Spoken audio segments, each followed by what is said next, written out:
Hello friends, मैं हूं प्रियंका। हम आज इस वीडियो में बात करने वाले हैं गुडविल के बारे में। पिछली वीडियो में मैंने आपको टॉपिक करवाया था पार्टनरशिप फर्म का, जिसमें था एडजस्टमेंट क्या क्या करनी होती है अगर प्रॉफिट शेयरिंग रेशो में चेंज होता है तब। तो उस टॉपिक में जो है 5 पॉइंट्स थे, जिसमें सेक्रीफाइसिंग रेशो, गेनिंग रेशो का था फर्स्ट पॉइंट, जो हम पिछली वीडियो में डिस्कस कर चुके हैं। पहले आप वो वीडियो देखना, तब आपको अच्छे से समझ में आएगी। इस वीडियो हम उसी को आगे कंटिन्यू कर रहे हैं इस वीडियो में। तो उसका सेकंड पार्ट था अकाउंटिंग फॉर गुडविल, कि गुडविल की अकाउंटिंग की जाती है अगर प्रॉफिट रेशो चेंज कर रहे हैं पार्टनर्स आपस में तो। और हम आज इसमें यही पढ़ेंगे कि गुडविल क्या होती है और उसमें क्या क्या पॉइंट्स है, वो सब हम डिस्कस करेंगे आगे। चलिए सबसे पहले जान लेते हैं गुडविल होती क्या है। फर्म, पार्टनरशिप फर्म के टॉपिक की बात करें हम यहाँ पर, तो पार्टनरशिप फर्म के पॉइंट ऑफ व्यू से बात करेंगे। अगर पार्टनरशिप फर्म का कोई गुड नेम है, यानी उसने अपनी इतनी रेपुटेशन अर्न कर ली है अपने वर्क से, तो उसको क्या है, गुडविल बोलते हैं।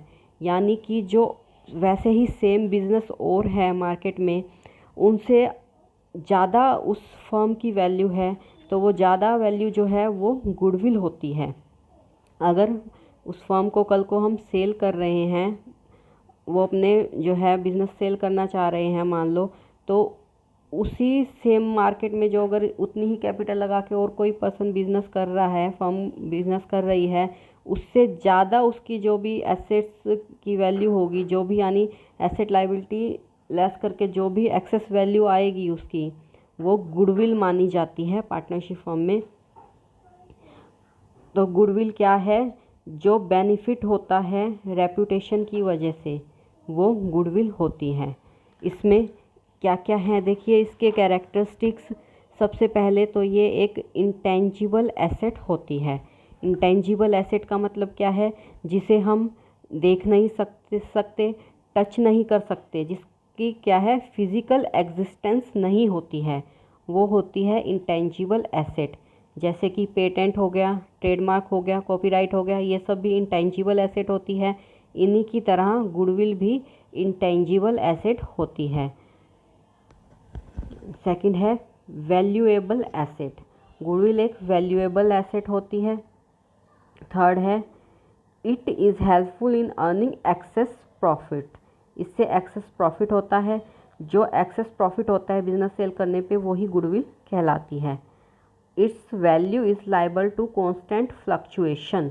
इसकी क्या है, कॉन्स्टेंट फ्लक्चुएशन के लिए लाइबल होती है। जैसे कि है गुडविल को हम, और जैसे एसेट्स होती है जिसको डेप्रिसिएशन लगता है, एसेट साइड में देखा होगा एसेट होती है उन पर डेप्रिसिएशन लगाया जाता है हर साल। जैसे कार हो गई, कोई भी फिक्स एसेट और हो गई, जैसे उस पर डेप्रिसिएशन लगाया जाता है, वैसे गुडविल पर जो है डेप्रिसिएशन नहीं लगाया जाता है, तो इसकी कांस्टेंट फ्लक्चुएशन होती है।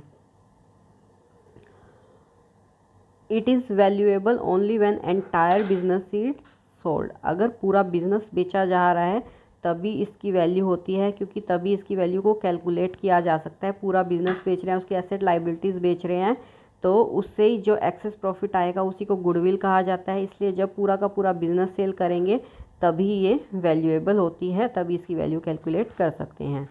It is difficult to place an exact value on goodwill. Exact value जो है इसकी पता लगाना डिफ़िकल्ट होता है, क्योंकि ये वेरी करती रहती है, फ्लक्चुएट होती है कुछ सिचुएशंस में। कुछ इंटरनल सिचुएशन हो सकती है, एक्सटर्नल सिचुएशंस हो सकती है बिजनेस की, जिसकी वजह से इसकी वैल्यू जो है कम ज़्यादा हो सकती है। आगे इसके फैक्टर्स पढ़ लेते हैं हम।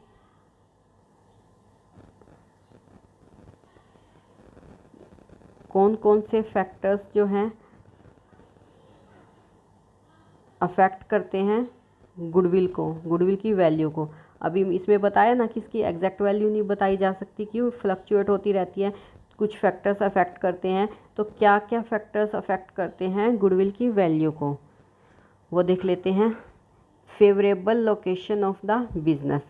अगर किसी बिजनेस की लोकेशन अच्छी है, फेवरेबल है उस फर्म के बिजनेस के लिए, वहाँ पे ज़्यादा कस्टमर्स आते हैं, ऐसी जगह है, तो उस फर्म की जो है वैल्यू ज़्यादा होगी गुडविल की। वहाँ पर क्या है, उस फर्म की गुडविल ज़्यादा रहेगी कि ज़्यादा कस्टमर्स आएंगे, वहाँ पर अच्छा बिजनेस होगा लोकेशन की वजह से, तो गुडविल ज़्यादा होगी। सेकंड है एफिशिएंसी ऑफ मैनेजमेंट। अगर फर्म की मैनेजमेंट अच्छी है, अच्छे से एक्सपीरियंस है मैनेजमेंट को, अच्छा काम कर रही है, प्रॉफिट ज़्यादा अर्न करके दे रही है, तो उससे गुडविल की वैल्यू इंक्रीज़ होगी। थर्ड है the longevity of the business.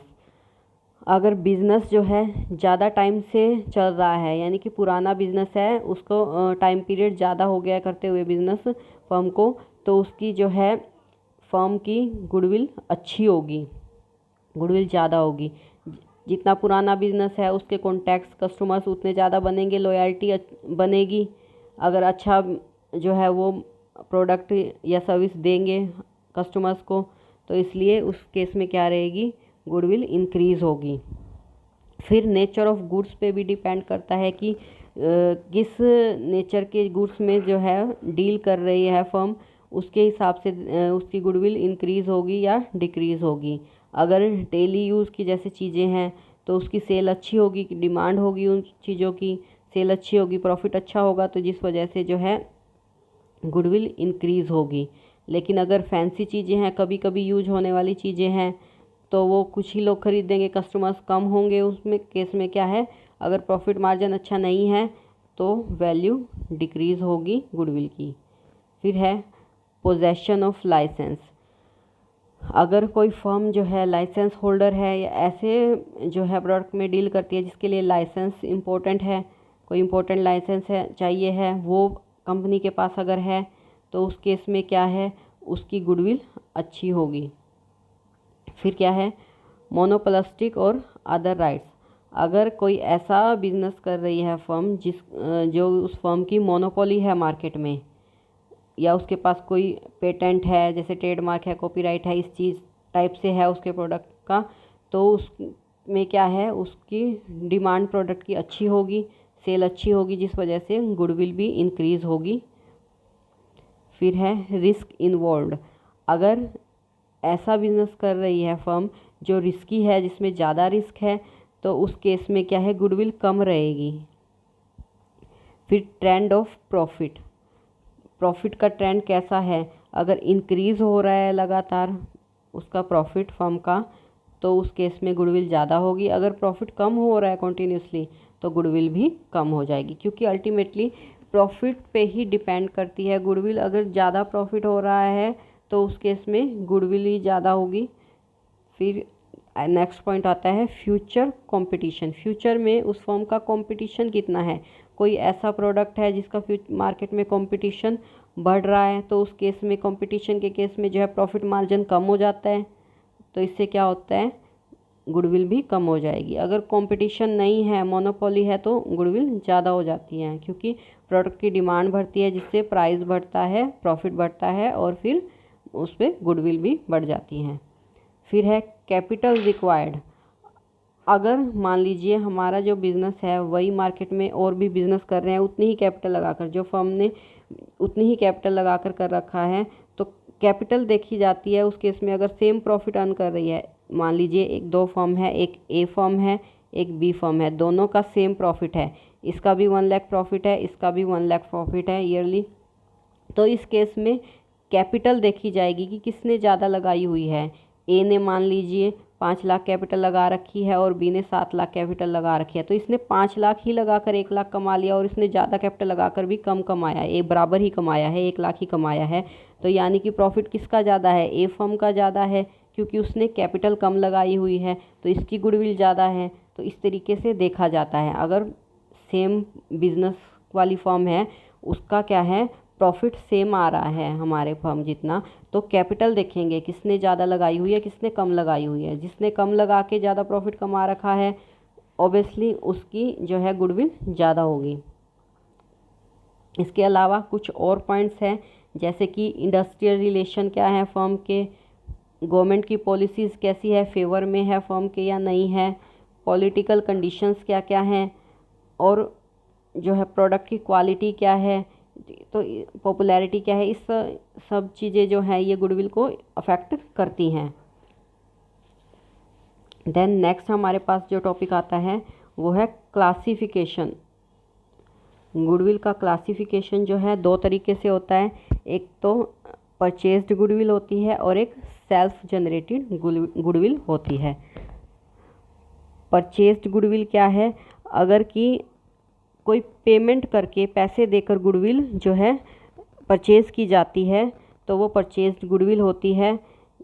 जैसे कि इस केस में क्या होता है, एसेट माइनस लायबिलिटी करके जो है नेट एसेट निकाली जाती है और इस तरीके से गुडविल को कैलकुलेट किया जाता है।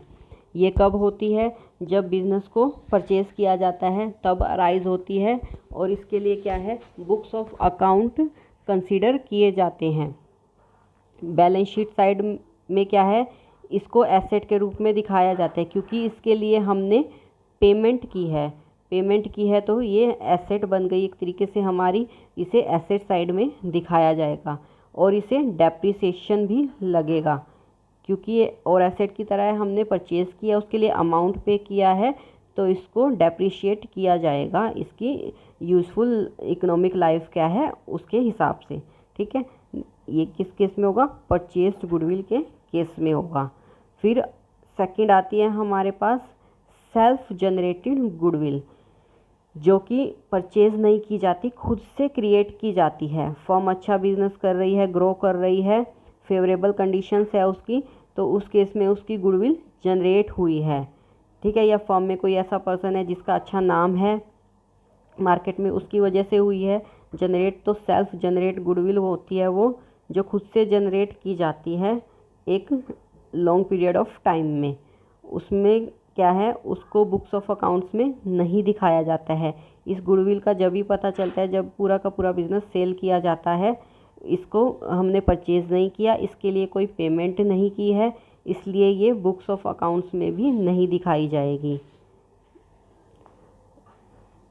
और इस तरीके से ये दोनों गुडविल हमारी हो गई, दो तरीके की होती है। फिर मेथड्स आते हैं, गुडविल को जो वैल्यूएट करने के मेथड्स कौन कौन से होते हैं वो हम जो है नेक्स्ट वीडियो में डिस्कस करेंगे, क्या क्या मेथड्स होते हैं। इस वीडियो में इतना ही। देखिए क्या क्या हमने इस वीडियो में डिस्कस किया।